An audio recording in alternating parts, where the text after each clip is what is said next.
अपन ने इससे पहले प्रायिकता पढ़ा दिए थे ना, जो अपना कंप्लीट हो गया 1% पूरा। तो चैप्टर नंबर कौन सा है? 13। वैसे आपकी बुक में ये चैप्टर नंबर 14 है। नया जो एनसीईआरटी सिलेबस है उसके अनुसार चैप्टर 13 है। सांख्यिकी नाम है इसका। हाँ देखो, सांख्यिकी ये अपनी भाषा का इसका मतलब ये होता है कि समूह होता है, समूह बनाना। भाई आंकड़ों को इकट्ठा करना या समूह बनाना होता है, समूह का ही नाम पड़ा है। अब सुनना, इस चैप्टर में बोर्ड के एग्जाम में ये चैप्टर सबसे ज्यादा नंबर का आएगा। सभी चैप्टरों से सबसे ज्यादा नंबर का ये आएगा। प्रश्नावली 13 का परिचय, 13 का ये पूरा प्रश्नावली 13 का मतलब होगा चैप्टर 13 का पूरा। 13.1, 13.2 और 13.3। आपके वैसे 14.4 और है वो, लेकिन वो हट गया है। सी के आगे एक मिनट, सी के आगे क्या आएगा? एफ है। देखो बेटा, ये सी भी लगाते हैं, सी एफ भी होता है। नहीं ये नहीं, ये सी के आगे मैं बता दूंगा, ये देखता हूँ। देखिए बुक में अलग अलग होता है, ये सी एफ भी होता है और सी भी होता है। अब बुक में क्या चल रहा है? सी एफ है तो सी एफ कर लेंगे यार, एफ और कर लो इसके आगे। सी के आगे एफ करना और कुछ नहीं करना। सी एफ, सी एफ, ठीक है। अब सुन, तो मैं बता रहा था आपको कि प्रश्नावली 13 का परिचय, 13 का मतलब है पूरा चैप्टर का परिचय हो गया है। 13.1, 13.2 मतलब चैप्टर का ही परिचय हो गया, इसलिए मैंने 13.1 नहीं लिखा, प्रश्नावली 13 का परिचय करवा दिया। तो साथ लगातार चलती रहेंगी वो आगे प्रश्नावली। 13.1 के बाद में 13.2 उदाहरणों में चलेंगे, परिचय वगैरह सारा यही खत्म हो जाएगा। मैंने इतने अच्छे तरीके से बनाया है, ये फॉर्मेट जो बनाया है मैंने इतने अच्छे तरीके से बनाया है, इसमें सारे प्रश्न कवर हो जाएंगे।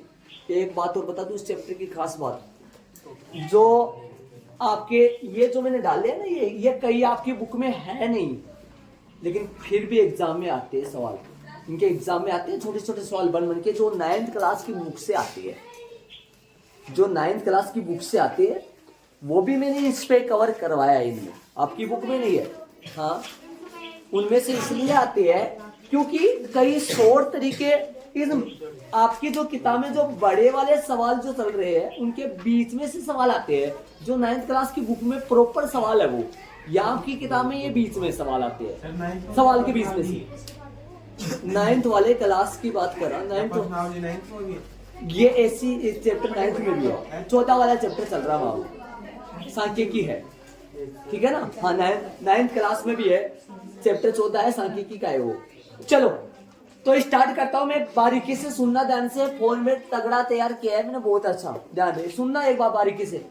सवालों के प्रकार आपके इस चैप्टर में या इस चैप्टर में भी बोल सकते हो। वैसे इस प्रकार का सवाल लगभग इस चैप्टर में एक तो मिलेंगे नहीं, बोर्ड के एग्जाम में आ जाता है, लेकिन ये कई बार देखो सवालों के प्रकार क्या क्या, फर्स्ट, सेकंड और थर्ड सवाल आएंगे आपके 3 प्रकार के। 1 मिनट सुनना, सारे बच्चों को बोल रहा हूँ। दाएं सिर्फ आपकी इनको समझाने में मैं 15 मिनट का 10 मिनट का टाइम दूंगा, 15 मिनट करीबन ले, लेकिन एक बार सुना, एक्टिव होके सुनना ये बातें सारी, ताकि आपको चैप्टर जब भी करे तो आपको सवालों का प्रकार का पता चले कि मुस्कान फर्स्ट प्रकार का सवाल है या सेकंड प्रकार का सवाल है या थर्ड प्रकार का सवाल है। अपनी भाषा में भी लिखा है मैंने, अपनी भाषा में, जो बुक में नहीं है, जो ट्रिकली मैंने लिखा रखा है, ताकि उस तरीके से बच्चे याद कर पाए। नहीं हो पाया? इधर देखो, फर्स्ट प्रकार का सवाल अपन बोलेंगे जब प्रश्न में 10-12 आंकड़े दिए जाए। इसका मतलब ये बुक में कहीं नहीं मिलेगा आपको 10-12 आंकड़े, ये मैंने मेरे तरीके से बना रखा है ताकि बच्चों को याद हो जाए अच्छी तरीके से। 10-12 आंकड़े का मतलब ये हुआ, जैसे आपने 9th क्लास में याद है कि नहीं है कि, या फिर अब सुन लो अभी, जैसे कोमा अलग अलग के आंकड़े आते हैं, 3, 17, 15, कोमा अलग अलग के 10-12 आंकड़े आ जाते हैं, उनका मादे पूछ लेता है। कोमा अलग अलग के 10-12 आंकड़े, 10-12 का मतलब लिखा है मैंने, हो सकता है 4-5 भी आ जाए, 10-12 से ज्यादा नहीं आएंगे, करीबन 15 तक लगभग आ सकते हैं, 15 से ज्यादा तो नहीं आएंगे। 15 से ज्यादा आते ही फिर सारणी बन जाती है, ठीक है, इनको क्या बोलते हैं अपन अपनी लैंग्वेज की भाषा में क्या बोल दिया अपन 10-12 आंकड़े। कौन से प्रकार है, फर्स्ट प्रकार के कौन से टाइप होगा 10-12 आंकड़े दे दे। प्रश्न में कितने कैसे आंकड़े दे दे 10-12 आंकड़े दे दे। 10-12 आंकड़े 10-12 की बजाय 5-6 भी हो सकते हैं, 4-5 भी हो सकते हैं, मान लो 7-8 भी हो सकते हैं, 10 भी हो सकते हैं, 11 भी हो सकते हैं, 15 तक करीब आंकड़े कैसे अलग अलग के बीच में कोमा अलग अलग। सुनना मेरी बात ध्यान से सुनना। दूसरा प्रकार सेकंड, जब प्रश्न में कैसी सारणी हो, अवर्गीकृत का मतलब हो वर्गीकृत नहीं, और वर्गीकृत नहीं का मतलब है वर्ग वाली नहीं, वर्ग वाली नहीं तो XI वाली सारणी। अवर्गीकृत सारणी अपनी भाषा में मैं बार बार प्रश्नों में यूज करूंगा। XI वाली सारणी क्या होता है, कैसी सारणी होती है, सवालों में पता लगेगा। कैसी सारणी बोल रहा हूं, XI वाली सारणी। गणित में आपकी बुक में लिखा हुआ अवर्गीकृत सारणी। अवर्गीकृत सारणी का मतलब होता है वर्ग नहीं, वर्ग नहीं, वर्ग नहीं। ऐसे आते ना 10 से 20, 20 से 30, 30 से 40 ऐसे आते हैं सारणी में, देखा होगा 0 से 20, 20 से 40, 40 से 60, 60 से 80, ऐसा वो वर्ग होते हैं। वरना वर्ग नहीं आएंगे तो क्या बोलेंगे अवर्गीकृत। अपनी भाषा में अपन ट्रिकली क्या सीख रखा है, अपन क्या सीखेंगे मतलब अपन क्या बोलेंगे XI वाली सारणी। ठीक है, थर्ड प्रकार के प्रश्न अपन इसको क्या बोल देंगे 10-12 आंकड़े फर्स्ट, 10-12 आंकड़े वाले प्रश्न। सेकंड XI वाली सारणी, XI वाली सारणी, XI वाली सारणी सेकंड। थर्ड वर्गों वाली सारणी, कैसी, जिसको वर्गीकृत, वर्गीकृत मतलब वर्ग बने हुए, वर्गीकृत वर्गों वाली सारणी। सवाल 3 प्रकार के होते हैं, 10-12 आंकड़े, 10-12 वाले आंकड़े मतलब 10-12 आंकड़े फर्स्ट प्रकार का, 10-12 वाले आंकड़े XI वाली सारणी, वर्गों वाली सारणी। बस आराम से नॉर्मल याद हो जाएगा। सवाल कितने प्रकार के, 3 प्रकार के देख लेना। 10-12 वाले आंकड़े, XI वाली सारणी, वर्गों वाली सारणी। ठीक है, इनमें ऐसा आएगा 0 से 10, 10 से 20, 20 से 30, 30 से 40, कैसा भी आ सकता है। 0 से 15, 15 से 30, 30 से 45, 45 से ऐसे आएगा, मतलब वर्ग बने हुए आएंगे, कितना भी आ सकता हो। इसमें वर्ग नहीं आएगा, इसमें 10-12 आंकड़े आएंगे कोमा, इसमें सारणी होगी नहीं, इसमें सारणी नहीं होगी, है ना। ठीक है, चलिए कितने प्रकार के सवाल हो गए।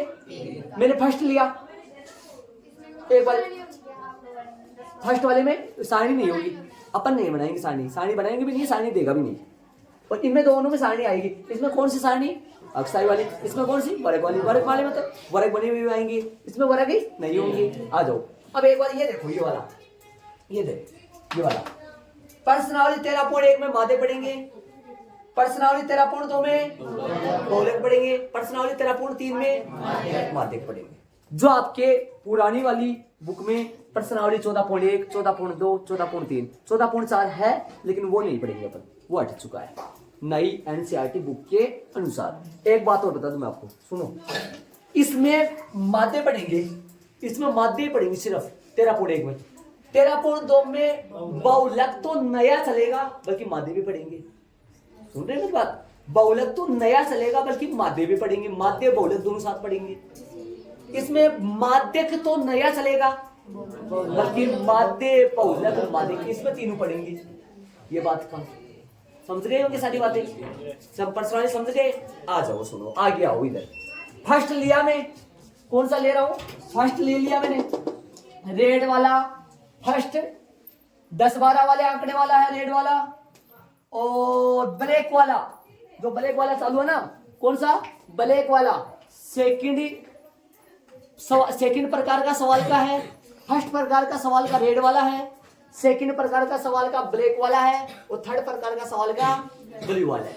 समझ जाओगे आराम से आप आगे। देखो ये कौन सा रेड वाला, कौन सा 10-12 वाले आंकड़े वाले प्रश्न। यदि 10-12 आंकड़े वाला सवाल आ जाए, उसका माध्य कैसे करेंगे, उसका माध्यक कैसे करेंगे, उसका बहुलक कैसे करेंगे, लिख रखा है ना मैंने, 1 2 3 समझाऊंगा इनको एक बार। इधर देखो, सेकंड प्रकार का सवाल कौन सा, XI वाली सारणी आ जाए तो माध्य कैसे निकालेंगे।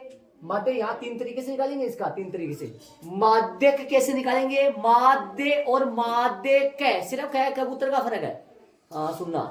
और बहुलक, कैसे निकालेंगे? कौन सी सारणी आए तो अक्स आई वाली सारणी। सेकंड, थर्ड वर्ग वाली सारणी आए तो माध्य कैसे करेंगे? माध्य कैसे करेंगे? बहुलक कैसे करेंगे? माध्य या जिसका दूसरा नाम माध्यिका भी होता है। ठीक है, ठीक है। अब कहां से चले? पता होगा आपको कहां से चले, समझाऊंगा मैं, सुनना समझे। आ जाओ। जब 10-12 वाले आंकड़े कोमा अलग अलग क्या आएंगे बता दिया मैंने, सारणी नहीं आएगी। जैसे मान लो 10, 12, मान लो 9, 8, 3, जैसे मान लो 10-12 आंकड़े आएंगे, कोमा सारणी नहीं आएगी। सुनो चलो, माध्य कैसे करेंगे? ये छोटी क्लास में आपने पढ़ा है औसत। क्या पढ़ा है? औसत। औसत पढ़ा होगा। हाँ, और इसका दूसरा सूत्र भी पढ़ा होगा, मैं बताऊं, बोलो। देखो, माध्य का संकेत होता है एक्स बार। याद करो, ई बार चला था चैप्टर प्रायिकता में, वैसे यहाँ एक्स बार बोलेंगे। माध्य का संकेत होता है एक्स बार। ठीक है, कैसे निकालेंगे? आंकड़ों का योग बटा आंकड़ों की संख्या, या प्रेक्षणों का योग बटा प्रेक्षणों की संख्या, या फिर औसत टाइप का राशियों का योग बटा राशियों की संख्या। वो एक ही बात होती है सब। औसत का भी ये सूत्र चलता है, औसत। छोटी क्लास में पढ़ा हुआ औसत। एक कक्षा 7 में चलते हैं सूत्र, कक्षा 7 की बुक में है। हाँ, 8 में ये है नहीं, सब 8 में माध्य बहुलक है नहीं, चैप्टर 8 कक्षा 8 में नहीं है, कक्षा 9 में है फिर। ठीक है, क्या है माध्य निकालने का सूत्र? कौन सा सवाल आए तब? जब 10-12 आंकड़े आए तब। समझ गए होंगे आराम से। इसकी जगह प्रेक्षण भी लगा सकते हैं, इसकी जगह राशियां भी लगा सकते हैं। ठीक है, माध्यक या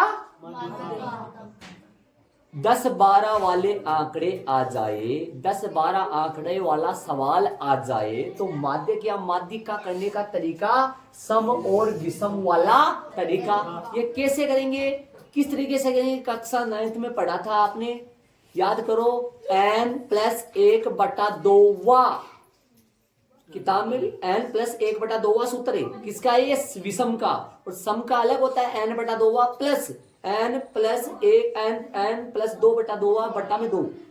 ये बताऊंगा मैं तरीका, ये सवाल में यूज करूंगा, मैं सवाल में बताऊंगा आपको। यहाँ सूत्र इनके 2-2 सूत्र थे, लिख नहीं पाया मैं। और वैसे 9th क्लास में, छोटी क्लास, सीधा सा ये हिसाब किताब है। यदि सम आंकड़े आए ना, सम में बीच में 2 होते हैं, याद करो, थोड़ा सा दिमाग लगाओ। 10 है, 10 के 10 आंकड़े आ जाए मान लो, 10 में बीच में कितने होते हैं? 2। कौन कौन सा?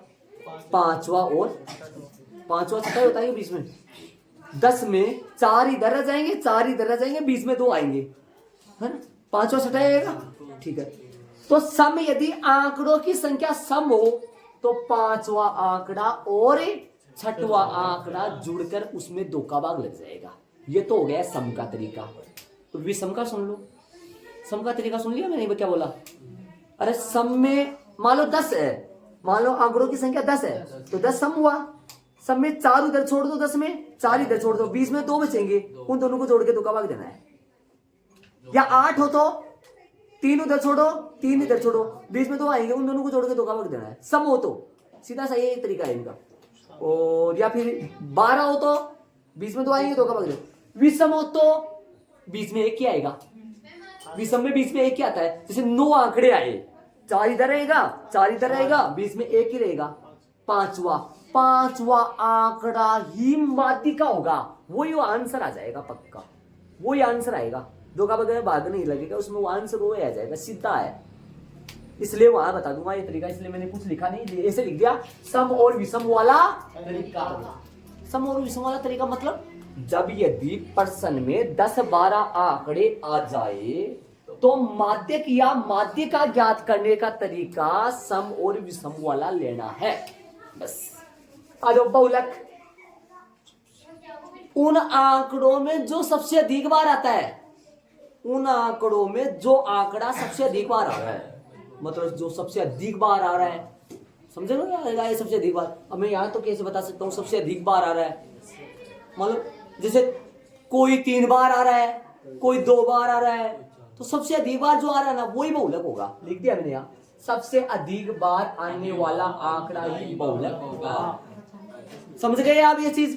फर्स्ट प्रकार का सवाल क्लियर हो गया, जिसको अपनी भाषा में बोलेंगे 10-12 आंकड़े वाला प्रश्न। जब आए तो माध्य करने का तरीका, माध्यिका या माध्य करने का तरीका, आंकड़ों का योग, आंकड़ों की संख्या, सम और विषम वाला तरीका, और सबसे ठीक है। सेकंड चले, कौन सा? अक्साई वाली सारणी। सारणी तो होगी लेकिन वर्ग नहीं आएंगे, अक्साई वाली सारणी। जैसे उदाहरण नंबर 1 की सारणी देख सकते हो आप, अक्साई वाली सारणी है। उदाहरण नंबर 1 की सारणी अक्साई वाली सारणी है, पक्का मेरे को याद है। उदाहरण नंबर 1 की सारणी, उदाहरण नंबर 1 की सारणी अक्साई वाली सारणी है, और उदाहरण नंबर 2 की सारणी वर्ग वाली सारणी है। उदाहरण नंबर 1 है ना, उदाहरण नंबर 1 वो आपका सेकंड प्रकार का सवाल है, पक्का देख सकते हो आप। उदाहरण नंबर 1 सेकंड प्रकार का सवाल है, अक्साई वाली सारणी है, ऊपर देखो ऊपर, ठीक है। और उदाहरण नंबर 2 है ना, उदाहरण नंबर 2 वो आपका वर्ग वाली सारणी है, समझ गए ना? हाँ, अब सेकंड आओ, एक बार आ जाओ। पहला प्रकार का प्रश्न, माध्य अक्ष बार सिग्मा। अब ये सिग्मा के बारे में सुनो, एक देखो सुनो, देखो ये जो है ना, देखो सुनो, ऐसा एक प्रतीक होता है ये, आप इसको जानते हो क्या है? इसको जानते हो आप? ये क्या है, इसको बताओ। देखो ये क्या है? अरे वाह, बहुत जल्दी जाने एक को तो, बल्कि ये ना छोटे बच्चे से पूछो जो नहीं जानता वो नहीं बता पाएगा ना। ये एक प्रकार का सिंबल होता है, मतलब प्रतीक होता है, ये चिन्ह होता है किसका? एक का। लेकिन इसको बार बार यूज करने की वजह से अपन इसको एक बोलने लगे, बल्कि ये भी तो एक प्रकार का एक का, भाई ऐसे एक डांडा सा खींचो वो एक बनता है। वैसे ये भी है ना, ये भी एक प्रकार का प्रतीक है, लेकिन ये आपके दैनिक जीवन में तो कभी देखा नहीं, आपके लिए नया है, इसलिए आप इसको जानते नहीं हो। ये सिग्मा है, इसको सिग्मा बोलते हैं। ये योग का प्रतीक होता है, जोड़ का प्रतीक होता है ना, इसको सिग्मा बोलते हैं। सी छोटा आएगा, आधा बीच में आएगा, मा, सिग्मा, ठीक है। ये छोटे तरीके से अपन है ना जल्दी चक्कर में ऐसे भी लिख सकते हैं, ऐसे भी लिख सकते हैं, ये सब सही है, इसको सिग्मा ही बोलते हैं। हाँ जल्दी, ठीक है। माध्य आ जाओ, माध्य करने का तरीका सिग्मा, माध्य का ही चलेगा, पहले माध्य का, फिर देखो ऐसे नंबर 1 2 3 ऐसे देखो माध्य अक्ष बार sigma f i x i बटा सिग्मा एफ आई। ये आई का मतलब क्यों है, कैसे लगाते हैं, क्यों लगाते हैं, इसका पूरा डिटेल से मैं प्रश्न में बताऊंगा। आई का मतलब क्या होता है, ठीक है। कौन सी विधि का सूत्र है ये? प्रत्यक्ष विधि का। माध्य का फिर सूत्र a plus sigma f i d i बटा सिग्मा एफ आई। ये कौन सी विधि का सूत्र है? कल्पित माध्य विधि का। डी आई क्या होता है, कैसे निकलता है, क्या होता है, ये पूरा डिटेल प्रश्न में बताऊंगा, ठीक है। फिर एक और सूत्र आ गया माध्य का, a plus sigma f i u i बटा सिग्मा एफ आई गुना एच।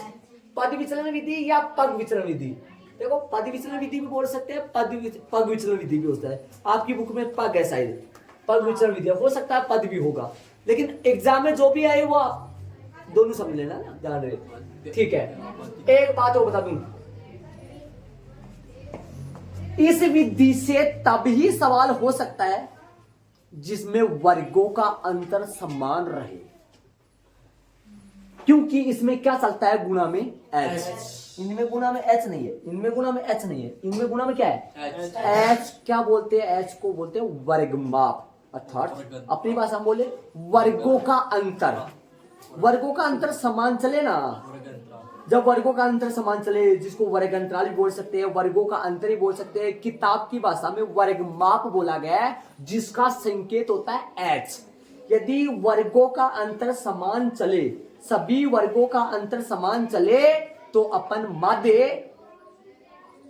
कौन सी विधि से कर सकते हैं, पद विचलन विधि या पग विचलन। अभी आप ये सोचो, कई बच्चे ये सोच रहे हैं, देखो मेरे दिमाग में आया, आप भी सोच रहे होंगे, आप ये सोच रहे होंगे, जब सर इसमें एक्साई वाली सारणी आ रही है तो वर्ग कहां से आएंगे? एक्साई वाली सारणी का सवाल ही चल रहा है, तो वर्ग कहां से आएंगे? उन अक्साई, चलो वर्गों का अंतर तो नहीं होगा, लेकिन वो जो अक्साई वाले आंकड़े होंगे ना, उनका अंतर समान चलेगा। फिर अक्साई के जो वो आंकड़े आएंगे ना, वो समान चलेंगे, उनका अंतर समान आएगा। और यदि अंतर समान आएगा ना, तभी इसी विधि को यूज करना, वरना ये विधि काम में नहीं आ सकती। फिर ये दो, क्या कोई सवाल ऐसा हो सकता है जो तीनों भी इस विधि से भी करे, इस विधि से भी करे, इस विधि से भी करे, आंसर माध्य का समान आए? हाँ, समान आएगा पक्का, किसी भी विधि से कर सकते हैं अपन। एग्जाम में विधि का नाम आएगा, जी आएगा। विद्या सारी सीखनी पड़ेगी। एग्जाम में ऐसे बोलेगा कल्पित विधि से करो, पद विचल विधि से करो, जो बोलेगा उसी से करना पड़ेगा। यदि उसी से ना करे तो फिर नंबर नहीं आएंगे। ध्यान दे, ठीक है। दूसरा, ये सवाल क्या निकालने का है? माध्य। क्या निकालने का? माध्य। और ये माध्य, ये भी माध्य। प्रत्यक्ष विधि का, कल्पवाद विधि का, पद विचल विधि। माध्य क्या? माध्यिका, डाइलैनो वाला माध्यक। मैंने नाम निकाल रखा है इसका अलग से, डाइलैनो वाला माध्यक। और इसमें डाइलैन आएगी प्रश्न का। देखो सारणी का ठीक बाद में डाइलैन आएगी, सारणी के ठीक बाद में। सारणी तक तो सेम ही आएगी, इन दोनों में क्या फर्क होगा ऐसे बताओ। अब ये ब्लू वाले में चल दूंगा एक बार हाथ के हाथ में। ये कौन सा वाला प्रश्न है? जब वर्ग वाली सारणी आई, जब वर्ग वाली सारणी आई, ठीक है। इसका माध्यक देखो एक बार, ये रहा। इसमें भी सारणी बनेगी, सुनना मेरी बात ध्यान से। सारणी इसमें भी बनेगी और सारणी इसमें भी बनेगी। मतलब जब xi वाली सारणी आए, जब xi वाली सारणी आए और अपने को माध्यक पूछे तब का तो ये रहा। और जब वर्ग वाली सारणी आए और अपने को माध्यक पूछे, माध्यक जिसका दूसरा नाम माध्यिका भी है, तब का ये रहा सूत्र, तब का सूत्र। और यहां सूत्र नहीं, लेकिन सारणी दोनों में बनेगी। सारणी इनमें भी बनेगी, सारणी इनमें भी बनेगी। लेकिन सारणी के नीचे इसमें तो लगेगा ये सूत्र है, सारणी के नीचे इसमें तो लगेगा सूत्र जो करीबन 7-8 लाइन का हो जाएगा। और सारणी के ठीक नीचे इसमें लाइन आएंगी सवाल की सिर्फ लाइन। मतलब सारणी तक तो ये जैसे ये करेंगे वैसे सारणी तक ये करेंगे। सारणी तो दोनों में बनेगी, लेकिन सारणी के ठीक नीचे इसमें तो लगाएंगे सूत्र। कौन से में पता चल गया होगा? जो 7-8 लाइनों का होगा, करीबन लाइन आ जाएंगी 7-8-9-10 करीबन। और इसमें सारणी के ठीक नीचे 2.5 लाइन लगभग आ जाएंगी। भाई 2.5 हो जाएंगे, 3 हो जाएंगे। मैंने 2.5 लाइनों का अच्छा लगा नाम निकाल रखा है ताकि आपके याद हो जाए। आ जाओ, बहुलक कब? जब प्रश्न कैसा हो? xi वाली सारणी, सबसे अधिक बारंबारता वाला आंकड़ा ही। यहाँ क्या था? सबसे अधिक बार आने वाला। यहाँ पर गिनती कर लेंगे सबसे अधिक बार, वही बात यहाँ है, बस इसमें बारंबारता सारणी बात सेम है दोनों में। सारणी में से पता लग जाएगा ये कितनी बार है, ये कितनी बार है, इसमें वैसे गिन लेंगे। ये कम होते हैं और ये xi वाली सारणी वाले ज्यादा होते हैं, तो उसमें बारंबारता पता लग जाता है। 3 कितनी बार है, 10 बार है, 4 कितनी बार आ रहा है, 12 बार आ रहा है। तो सबसे अधिक बारंबारता वाला आंकड़ा ही बहुलक। ये दोनों सेम ही होते हैं लगभग, बस इसमें 3 बार, 2 बार, 4 बार इतनी बार ही होता है। लेकिन इसमें बहुत ज्यादा बार होता है तो सारणी दे देता अगला, इसलिए बोल देते हैं सबसे अधिक बारंबारता वाला आंकड़ा ही क्या होगा? बहुलक। ठीक है, अब आओ इसमें। वैसे तो बता दिया मैंने, और सुन लो क्या बोला। प्रश्न कौन सा है?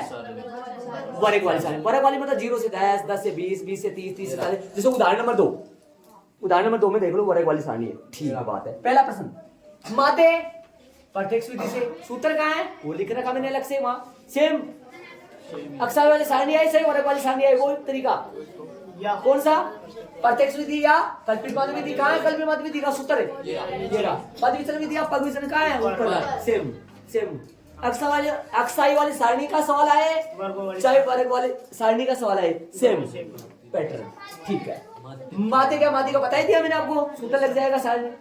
बहुलक का सूत्र, इसमें कोई सारणी नहीं आएगी, 10-12 लाइन आ जाएंगी। ये सूत्र डायरेक्ट सूत्र लग जाएगा, डायरेक्ट सूत्र लगेगा। इसमें सारणी नहीं बनानी, डायरेक्ट सूत्र लगेगा। और सूत्र लगते ही मान रखो इसमें आंसर आ जाएगा। बहुलक बहुत ईजी है। कब का? जब वर्ग वाली सारणी आई। और यदि xi वाली सारणी आई तो बहुलक। ये तो नॉर्मल है, सबसे अधिक बारंबारता वाला। और 10-12 वाला आंकड़ा है तो बहुलक सबसे अधिक बार आने वाला, सबसे अधिक बार आने वाला। और वो सबसे अधिक बारंबारता वाला आंकड़ा ही बहुलक। और ये सबसे अधिक बार आने वाला आंकड़ा ही बहुलक। सबसे अधिक बार आने वाला या सबसे अधिक बारंबारता वाला बात एक ही होता है, उसमें बहुत ज्यादा बारंबारता बोल दी। एक बार थोड़ा सा 5 मिनट बैठ के इनको दोहराए, 5 मिनट बैठ के दोहराए इन चीजों। देखो सवाल है 2-3 प्रकार के। 10 12 वाले आंकड़े एक बार मैं शोर तरीके से दोहराऊंगा, एक बार ध्यान दो तो आप शोर तरीके से बोलूंगा, मैं सारे एक साथ में बोलूंगा। देखना इधर आओ, गीत सा लगा दो इधर आओ। हाँ, सवाल है 3 प्रकार के भाई, सवाल 3 प्रकार के आएंगे। सवाल में देख के बता, किताब में सवाल देखेंगे तुम्हें पता लग जाएगा भाई कौन सा प्रकार है। अपनी भाषा बोले 10 12 वाला आंकड़ा, 10 12 वाला सवाल है, 10 12 आंकड़ा वाला सवाल, 10 12 आंकड़ा वाला सवाल। अक्साई वाली सारणी, अक्साई वाली सारणी का सवाल आ गया भाई, वर्गों वाली सारणी का सवाल आ गया। ठीक है, ठीक है। हाँ भाई, तो 10 12 आंकड़े माध्य कैसे करेंगे? आंकड़ों का योग बटा आंकड़ों की संख्या को जोड़ोगे। ठीक है, और माध्य कैसे करेंगे? माध्य का जिसका समय सम का तरीका होगा, जो मैंने बता दिया आपको, 20 में आएगा तो 2 का भाग देना। ठीक है, बहुलक सबसे अधिक बार आएगा। ठीक है भाई। हाँ, अक्साई वाली सारणी आए तो माध्य कैसे करेंगे? माध्य माध्यिका का 3 बार सूत्र होता है, 3 सूत्र प्रत्यक्ष का अलग होता है। माध्य का सूत्र होता है sigma f i x i बटा sigma f i a plus sigma f i d i बटा sigma f i a plus sigma f i u i बटा सिग्मा एफ आई गुना। ठीक है भाई, माध्यिक माध्यिका का डाई लाइन वाला सारणी का ठीक वाला डाई लाइन वाला, डाई लाइन वाला कहाँ आएगा? सुनना, एक्स आई वाली सारणी आए तो माध्यिका या माध्य करने का तरीका है। डाई लाइन वाला कौन है? अक्स आई वाला प्रश्न आए, अक्स आई वाला प्रश्न आए अर्थात सेकंड प्रकार का प्रश्न आए। कौन सा प्रकार का? एक्स आई वाली सारणी आए तो माध्य क्या माध्यिका करने का डाई लाइन वाला तरीका। ठीक है, और फिर वर्ग वाली सारणी आ जाए तो माध्य क्या माध्यिका करने का सूत्र, सूत्र सारणी तक तो सेम होगा। बहुलक सबसे अधिक वाला और बहुलक सूत्र। एक बार 5 मिनट आपको बोल दे रहा हूँ, पचा लो भाई आराम से। हाँ भाई, तो पचले हो गए। चलो, उदाहरण नंबर 1 कौन सी वाली है? एक्स आई वाली सारणी। कहाँ मिलेगा आपको एक्स आई? सुनो एक बार, सुनो एक मिनट, एक बात तो सुन ला। ये दोनों सारणी है ना, ये दोनों सारणी, ये दोनों सारणी, दोनों सारणियों में ना नीचे ना, नीचे सारणी के नीचे वाले कॉलम में, एक मिनट सारे सुने, इन दोनों सारणियों में ना नीचे ना, नीचे सारणी के नीचे वाले कॉलम में, नीचे वाले कॉलम में तो सिंगल संख्याएं मिलेंगी हर में, चाहे अक्साई वाली सारणी आए चाहे वर्गों वाली सारणी आए। लेकिन ऊपर वाला कॉलम है ना, ऊपर वाला कॉलम, ऊपर वाले कॉलम में अक्साई वाली सारणी में तो सिंगल संख्या चलेंगी, अक्साई वाली सारणी में तो सिंगल संख्या चलेंगी, और वर्ग वाली सारणी में ऊपर वर्ग चलेगा। ये पहचान होगा। नीचे तो सिंगल संख्या चलेंगी, चाहे अक्साई वाली सारणी हो चाहे वर्ग वाली हो, लेकिन ऊपर है ना, ऊपर वाले कॉलम पे ऊपर तो सिंगल संख्या चलेंगी, लेकिन नीचे इस सारणी में वर्ग चलेंगे। जैसे उदाहरण नंबर 1, नीचे में देखो, नीचे तो पड़े रहते, ऊपर देखो, ऊपर वाले कॉलम में सिंगल संख्या देखो। उदाहरण नंबर 1 आपको दिखाई दे रहा है, तो उदाहरण नंबर 1 आपकी इसमें 10 20 36 चल रहा है ना, ये अक्साई वाली सारणी है। कौन सी सारणी है? चलो उदाहरण नंबर 2 में चले, वर्गों वाली। बेटा ध्यान से देख, ओ बेटे जल्दी देखो ध्यान से, पीछे चलो। हाँ चलो, उदाहरण 2 में वर्गों वाली है ना, ऊपर वर्ग है ना, नीचे तो देख, नीचे तो सेम ही चल रहा है ना, सिंगल, लेकिन उदाहरण 2 में ऊपर वर्ग चल रहे हैं, वर्गों वाली सारणी है। उदाहरण 3 में आओ, उदाहरण 3 में वर्गों वाली है, वो वर्ग दे रखे हैं। देखो 20 से 60, 60 से 100। एक बार उदाहरण 2 वापस देखो, उदाहरण 2 की सारणी वापस देखो, उदाहरण 2 वापस देखो सारे बच्चे, उदाहरण 2 में देखो, 1 मिनट सारे दिखाई दे रहा है। उदाहरण 2 में वर्ग देखो, 15 से 25, 25 से 35, 35 से 45। ये जो वर्गों का अंतर है, 1 मिनट, हाँ बस हो गया। वर्गों का जो अंतर है वो समान चल रहा है, 10-10 का। इसलिए इस प्रश्न का माध्य प्रत्यक्ष विधि से भी कर सकते हैं, कल्पनात्मक विधि से भी कर सकते हैं, और पद विचलन विधि से भी कर सकते हैं। अंतर समान चल रहा है, समझ गए मेरी बात? हाँ, एच कितना है उसका? 10 है एच, जिसको वर्ग माप बोलते हैं, वर्गों का अंतर बोलते हैं। सही है। उदाहरण 3 में हो, 20 से 60 40 का अंतर है, 20 से 60 40 का अंतर है, 60 से 100 40 का अंतर है, 100 से 150 50 का अंतर समान नहीं है। उदाहरण 3 का माध्य पद विचरण विधि से नहीं कर सकता। मेरी बात सुनना, मैं क्या बोल रहा हूँ। एच का मान शुरू के 2 वर्गों में तो 40 है और फिर तीसरे वर्ग में एच का मान 50 है, इसलिए एच का मान एक में तो 40, कईयों में 40 है, कईयों में 50। तो फिर यहाँ क्या रखेंगे अपन, 40 रखेंगे तो 50 नाराज हो जाएगा, 50 रखेंगे तो 40 नाराज हो जाएगा, 40 नाराज हो जाएगा, 100 भी है तो फिर 100 भी नाराज हो जाएगा, 100 भी आएगा, आगे अंतर अलग अलग। इसलिए ऐसी वर्ग वाली सारणी, ऐसी वर्ग वाली सारणी या ऐसी अक्षाई वाली सारणी जिसमें h का मान समान नहीं रहे, h किसको बोलते हैं, वर्गमाप। वर्गमाप मतलब वर्गों का अंतर समान नहीं रहे, उसका माध्य पद विचरण विधि आप पद विचरण विधि या पग विचरण विधि से नहीं करे फिर उनका माध्य इन दो से ही करेंगे अपन। समझ गए होंगे सारे। हाँ, आ जाओ उदाहरण 4 में है प्रश्नावली माऊ। पहला प्रश्न वर्ग वाली सारणी है और h भी समान है, वर्ग वाली सारणी, इन सारे वर्ग वाली सारणी है, सब वर्ग वाली सारणी दिखाई दे रहा होगा आपको, सही है ना। वर्ग वाली सारणी, वर्ग वाली सारणी। उदाहरण नंबर 4 10-12 आंकड़े, उदाहरण नंबर 4 10-12 वाला आंकड़ा, 10-12 वाला आंकड़ा पहला। उदाहरण 4 एक ही प्रश्न, पूरे चैप्टर में यही प्रश्न है 10-12 आंकड़ा, और आएगा ही नहीं आगे। उदाहरण 4 ये 10-12 वाला आंकड़ा जिसका बहुलक ही पूछा है, और जो सबसे अधिक बार आएगा वो आंसर आएगा इसका।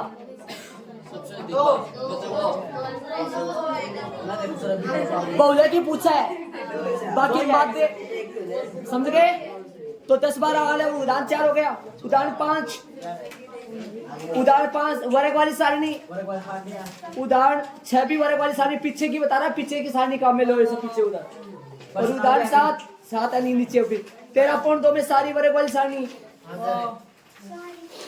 सभी वर्ग वाली। प्रश्न 6 ही 13.2 में, जो आपकी 14.2 है। हाँ, वर्ग वाली सारणी। उदाहरण 8 में भी वर्ग वाली सारणी, ये सारी वर्ग वाली है। समझ गए आप तरीके से, ठीक है। ये बेसिक अपना कंप्लीट हुआ है, सारा काम खत्म हो गया। बाकी उदाहरण से अपन कल से चालू करेंगे, इसको एक बार बारीकी से फिर देख लो। बार प्रश्न का पता लग गया। 10-12 वाले आंकड़े वाला प्रश्न कौन सा है, अक्षाई वाली सारणी का प्रश्न कौन सा होता है, वर्ग वाली सारणी का प्रश्न कौन सा होता है। पूरा डिटेल, पूरा चैप्टर खत्म हो गया, चैप्टर पूरा उदाहरण नंबर 1 से